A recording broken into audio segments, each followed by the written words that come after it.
also the reason I'm not doing a separate review for each of the B&M coasters at Cedar Point is because I just don't have the time, and I don't think that they're relevant enough for each of their own videos. So yeah, I'm just going to be talking about each one, giving my grade, ranking them, and we'll be on with our day. So my least favorite B&M in the park is going to have to be Rougarou. And I don't have any huge problems with this coaster. It's definitely not in my top 10 worst like some people say it should be. I just think there's a lot of small things that add up. For one, this used to be a stand-up model, so it has a lot of limitations when it comes to the layout. There's really weird trim breaks everywhere throughout the layout. The mid-course brake run is kind of oddly placed. It has some weird bank turns that really just don't deliver any force. It's definitely my least favorite floorless that I've ridden, and I just have a lot of problems with the ride. I think it's just really boring. It definitely had a rattle, and I don't mind roughness. In fact, I would actually like roughness depending on the coaster, but the rattle is just straight up annoying. The restraints are the typical B&M hard restraints, but for some reason I found there to be just a little bit of headbanging on the ride. I mean, there are trim brakes on the drop. So yeah, it's just kind of okay. For a grade, I'll be giving this a C+. There's really nothing special here. Does it have a place at Cedar Point? Absolutely. Is it a good coaster by itself? Not at all. The next coaster on this list is going to be Valravn, and this coaster definitely has a mixed bag of reviews.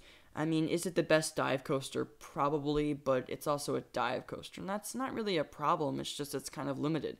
It doesn't really fit at Cedar Point. I mean, it definitely fits in land. It's super compact, but in terms of layout, I think Rocky Mountain Construction could have done something to Mean Streak before they built this thing. And it's an okay coaster. I mean, it has a fun drop. The inversions feel kind of floaty. Besides that, I don't think it's really anything special. I mean, it just screams redundant all over it. I mean, the restraints didn't bother me as much as some people say they do, and the drop was definitely underrated. But besides that, the coaster is redundant, and for a final grade, I'll be giving it a B-. It's definitely not in the top 5 coasters there whatsoever. The next coaster is going to be Gatekeeper, and just like Valravn, this has a very mixed bag of reviews. I thought the drop was fun, the inversions were good, it was silky smooth, which I really appreciated considering I've ridden other wing coasters that aren't. But, yeah, I just thought it was okay. Definitely nothing special. Again, it has a place at Cedar Point, and it really helps their lineup, and it does make for an awesome entrance. It's just on its own, it's just an okay coaster, but it's an amazing filler coaster.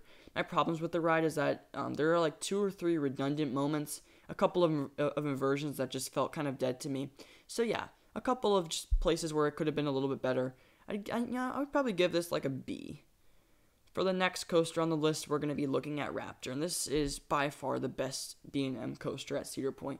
All of the other B&Ms probably don't crack the top 5 for me at the park, but Raptor is probably in the top 3 there.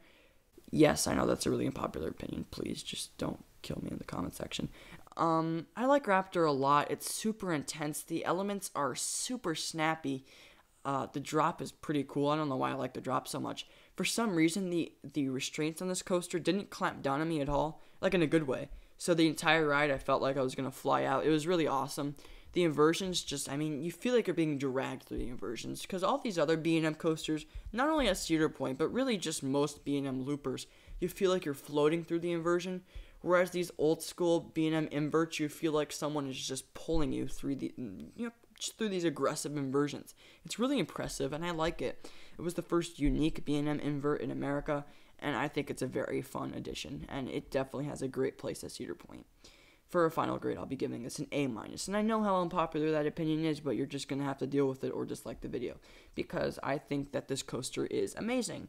And yeah, so that wraps up my thoughts on the coasters made by B&M at Cedar Point in Sandusky, Ohio.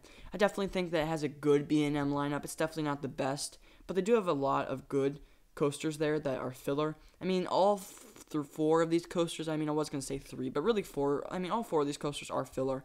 I'd say Raptor really is a good coaster, but all 3 of the other ones are just kind of okay, and they're just kind of there. So yeah, nothing spectacular, but yeah. Be sure to leave your thoughts down in the comment section below about how much you hate me for putting Raptor in the top 3 there, and I will catch you all next time. Bye, guys.